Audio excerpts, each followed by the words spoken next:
పరదేశంలో ఉన్నారు. అబ్రహాము రోమును ఆనుకుని కూర్చొని ఉన్నారు. ఈరోజు నువ్వు జ్ఞాపకం చేసుకో, ఆయన చెప్పినట్టే లేచి ఉన్నాడని మాట చెప్పుకున్న మనం, మరి నువ్వు చెప్పినట్టే తిరిగి లేస్తావని నీకు తెలుసు. అలాగే నువ్వు చెప్పుకున్నట్టే మరి పాతాళంలో ఉంటే లేవని కూడా మనకు తెలుసు. అందుకని ఈ 2 విషయాలు పునరుద్ధాన దినమున మనం జ్ఞాపకం చేసుకోవాలి. ఆ రోజున ఆయన చనిపోయినప్పుడు చాలామంది ఆ సమాధి వద్దకు వచ్చారు. సమాధిలో యేసు ప్రభు లేరు, బట్టలు మాత్రమే చూశారు. ఏమైపోయాడు అనుకున్నారు. కొంతమంది లేఖనాలు గుర్తులేవు, కొంతమంది తిరిగి లేస్తారో సంగతి మర్చిపోయారు. శిష్యులు మర్చిపోయారు, చాలామంది మర్చిపోయారు. ఆయన చెప్పాడు తిరిగి లేస్తానని 3వ రోజున, కానీ మరియకు మాత్రమే గుర్తుంది. సమాధి వద్దకు వచ్చింది. ఈ శిష్యులందరూ ఆ సంగతి మర్చిపోయారేమో, అలాగే ఉండిపోయారు. ఏం వెళ్ళి చెప్పింది, ప్రియ దేవుని బిడ్డారా, ఇక్కడ కూర్చున్నా నువ్వు నేను మర్చిపోతున్నావా?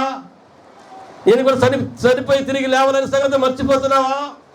మర్చిపోమాక యేసు ప్రభువుని అక్కడనే గుర్తు చేసుకుని, ఆయన చనిపోయి తిరిగి లేచిన సంగతి గుర్తు చేసుకుని మర్చిపోతున్నావు. కానీ నీవు నేను కూడా చనిపోయి తిరిగి లేస్తామనే సత్యము నీకు నాకు తెలియాలి ప్రభునందు ప్రియ దేవుని బిడ్డలారా.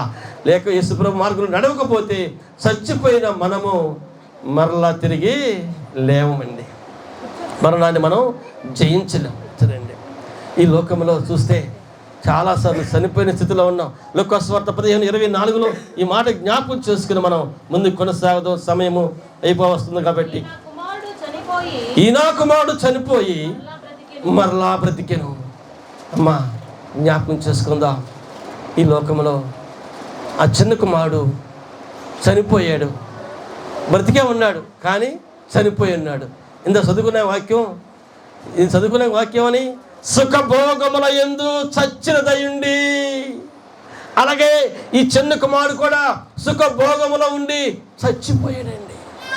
సుఖాలు భోగాలు అనుభవించిన తర్వాత ఈ లోకంలో ఆయన స్థితి మారిపోయింది. ఇక అనుభవించడానికి అవకాశం లేదు, అనుభవించడానికి వయస్సు లేదు, అనుభవించడానికి డబ్బు లేదు, అనుభవించడానికి అక్కడ ఏమీ లేదు. ఇప్పుడు ఆయన ఏ విధంగా మరలా ప్రభునందు ప్రియ దేవుని బిడ్డారా మరలా బ్రతికాడండి. ఆ చనిపోయే స్థితి నుంచి బయటికి తీసుకొచ్చేసాడండి ప్రభు. బతికి చచ్చిపోయే స్థితి నుంచి బయటకు వచ్చేసాడయ్యా. అంతకుముందు సుఖభోగముతో చచ్చిపోయా, ఇప్పుడు నేను బ్రతికా. ఎలా బ్రతికాడండి? ఎలా బ్రతికాడు?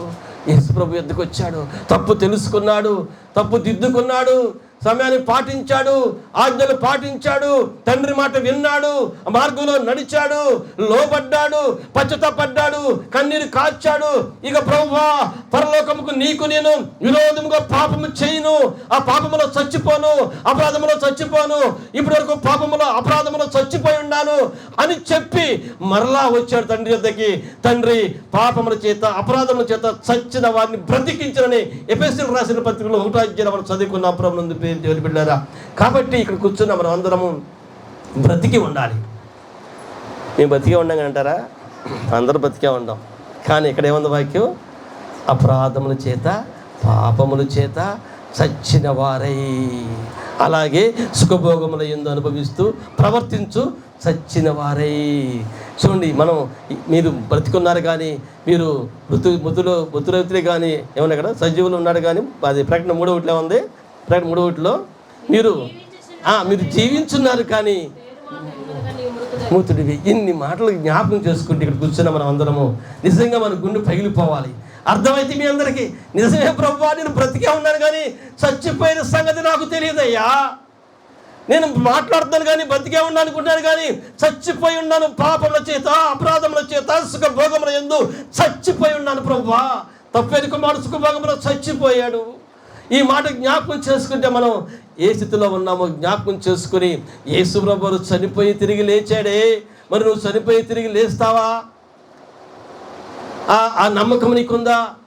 ఆ విశ్వాసం నీకుందా? అది జ్ఞాపకం చేసుకో. ఈ రోజున యేసు చనిపోయి తిరిగి లేసా అందరూ తెలిసిందే. ఆయన సజీవుడిగా ఉన్నాడు. ఇప్పుడు మనం కూడా చనిపోయి మరి తిరిగి లేచి సజీవులుగా ఉండే గొప్ప ధన్యత దేవుడు మనకి ఇచ్చాడు. అయ్యా, నేను చనిపోయి తిరిగి లేచాను, మీరు కూడా స్వచ్ఛమైన తర్వాత నా యందు విశ్వాసం ఉంచేవాడు చనిపోయిన బ్రతుకును పునరుద్ధానమును జీవమును నేనే అని దేవుడు చెప్పాడు. కాబట్టి మీరందరి కూర్చున్న మనం అందరము అది సంపాదించుకోవాలి. ఏం సంపాదించుకోవాలి?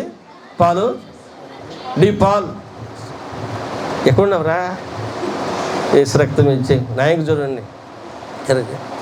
ఈ అందరికీ అర్థం కాదులే, ఇది ఏదో కాసేపు నవ్వితే అర్థమవుద్దు, కానీ దేవునికి స్తోత్రం, హల్లెలూయా. అది అట్టంటే కొంచెం బాగుంటుంది. యేసు రక్తం ఇచ్చేయం. ప్రభునందు ప్రియ దేవుని సంగమా, దేవుని బిడ్డారా, ఈరోజు పునరుద్ధానం అంటే ఏంటో మీకు తెలియాలి. ఆ పునరుద్ధానం మనం సంపాదించుకోవాలి. మనం సంపాదించుకునే పునరుద్ధానం మనకేమీ లేదు. అందుకనే అందరు ఈ రోజున ఆ మాట జ్ఞాపకం చేసుకుని నేను కూడా చనిపోయి తిరిగి బ్రతకాలయ్యా అని చాలామంది బైబిల్ గ్రంథంలో అడిగారు. అయ్యా ఈ రాజ్యం నేను బ్రతకాలయ్యా, ఈ రాజ్యం నేను ఉండాలయ్యా, నా బిడ్డలు కూడా ఈ రాజ్యంలో ఉండాలయ్యా. జబదే కుమార్తెలు అడుగుతుందయ్యా. అనేక మంది అడిగారు ప్రభువా, అనేక మంది అడిగారయ్యా, నేను మరలా బ్రతకాలి అనుకునే అని అనేక మంది మరలా బ్రతుకు కోసం అడిగారు.